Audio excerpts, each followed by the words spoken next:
To start off with, what we're going to talk about first is the first impressions of the book. My first impression of the book, with the beginning frame, was I judged Janie a lot because of her age and the rumors that were surrounding her. I was kind of like the people in the crowd with the dagger tongues that judged her and her character, not knowing where she was really coming from.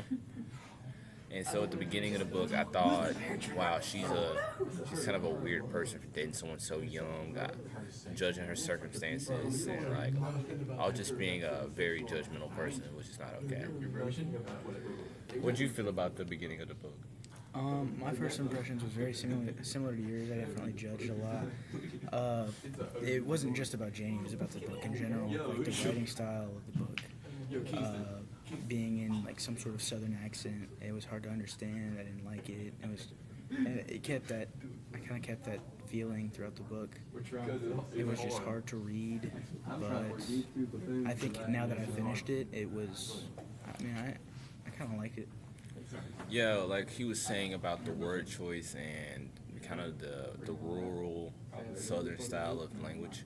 The author chose that to kind of give relatability to the character and like kind of give realism of what they were really saying and not just like just making them not what they are. And I feel like him using that kind of added character with not only the symbolisms in the story but also like the names like tea cake, Jody, like all the things in the story. It also contributed to like the setting of the story, like back then when The southern, racism was really yeah. heavy. Females were not necessarily in positions of power. I mean, not really that contributes, but like they weren't seen as people, and they were, but like they were beaten frequently, and we could see that whenever Tea Cake beat Janie, that she didn't really care because she had been beaten so much, and it was like a normal thing. Yeah, like her acceptability of it, it really sprung from her roots, her mother and her grandma. As the story stated, her grandma, she was she was having getting raped by the slave owner. Like this is right before they passed it, where she ran away with her daughter while she was getting abused by the slave owner's wife. Then the daughter later on got raped by a teacher, which led to her daughter kind of losing the will to really do much with her life. She ended up drinking, giving up on Janie, leaving it to grandma.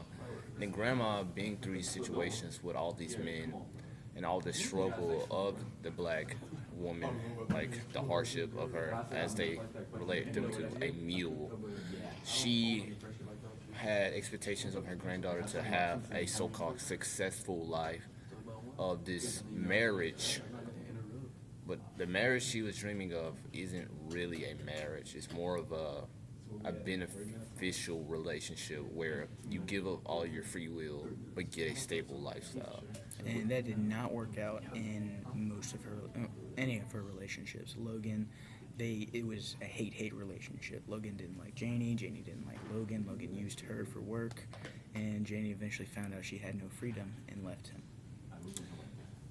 With Logan, it was kind of beginning as we would call it her kind of like accepting the control of her life, accepting her grandma's decision, accepting that okay, I just gotta do this. She didn't fully give it, but this was the begin to her just accepting things as they were. Like the marriage, she was very off. She did not want to marry this man at all. She hated the way he looked, acted, the way he treated her, the way he requested things of her. But because of her grandma's wishes, she had to live out this lifestyle that essentially was forced upon her. The next part we're gonna transfer it to is Jody and how she thought this, as the book would say, was a new horizon, was a man with a lot of future and potential that she hoped could bring onto her and help her find her choices. But he showed other things. Yeah, Jody was the first person that Janie went to after Logan, and you'd think that she would have, figured out that this person that has beneficial aspects to them isn't really what makes a marriage successful. Like, she looked for his personal, his like physical attributes, as well as his future that he thought he would have with himself. And when Janie goes with him, he realized, or she realized, that he had too many dreams that didn't coincide with Janie's dreams. She became like this powerful person, not really though. She was seen, but she wasn't heard. He put her on a pedestal, but the pedestal was one that was inside of bars. He made her higher class by separating her from people. He wanted her to not really express anything, but be like an image of what people should become. He wanted the villagers, his town, to see her as this person that is easily controlled. So he's kind of like using her as a reflection of what he wants them to become. He wants them to become subservient to him, listen to him.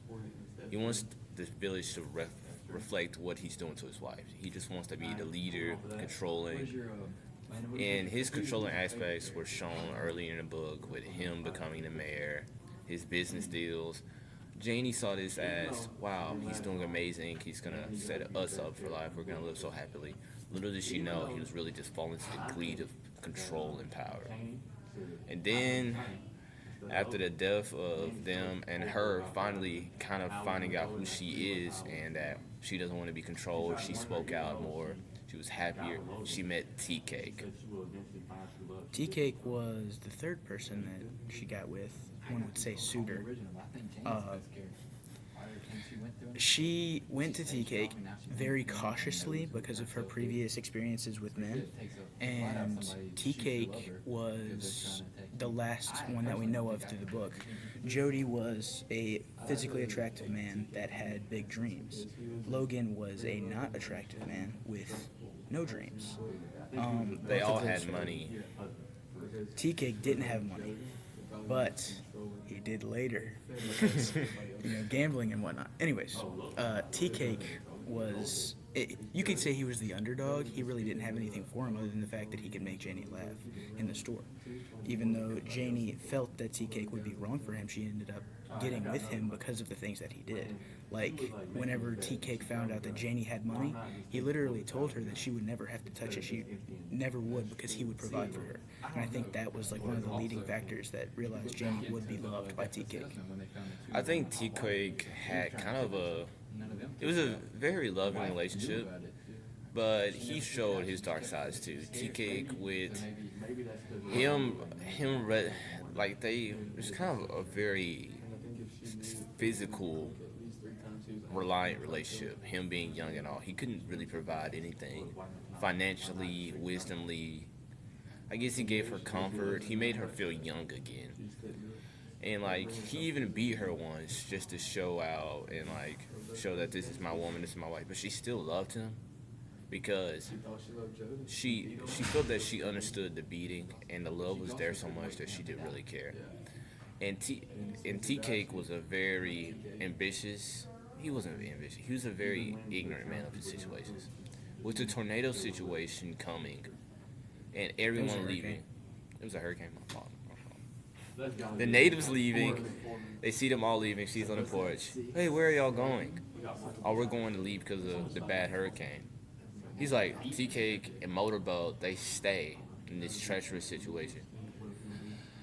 And it was their downfall. Even though they survived the situation, they didn't. They really didn't.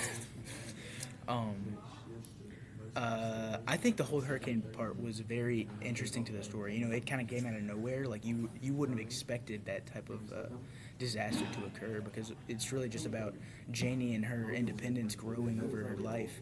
And that hurricane out of nowhere really sparked something. Like, Tea Cake's death was not expected at all. I thought maybe Tea Cake would do something to make Janie hate him and leave him again like the other two, but no. Him dying and Janie having to grieve and mourn, it really shows her character and her horizon. Her having to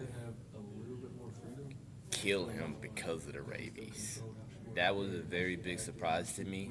I didn't know. I thought he was suicidal. I thought he was gonna kill himself. I didn't know he was gonna become aggressive to everyone. Her taking control of the situation in the gun, her trying to protect them, but ending up just having to kill him and losing the trust of Village.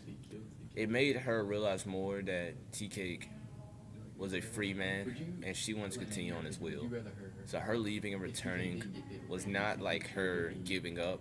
It was kind of her pushing forward and kind of being a lead role model in her community. That's what we had to say about the book. Thank you for listening.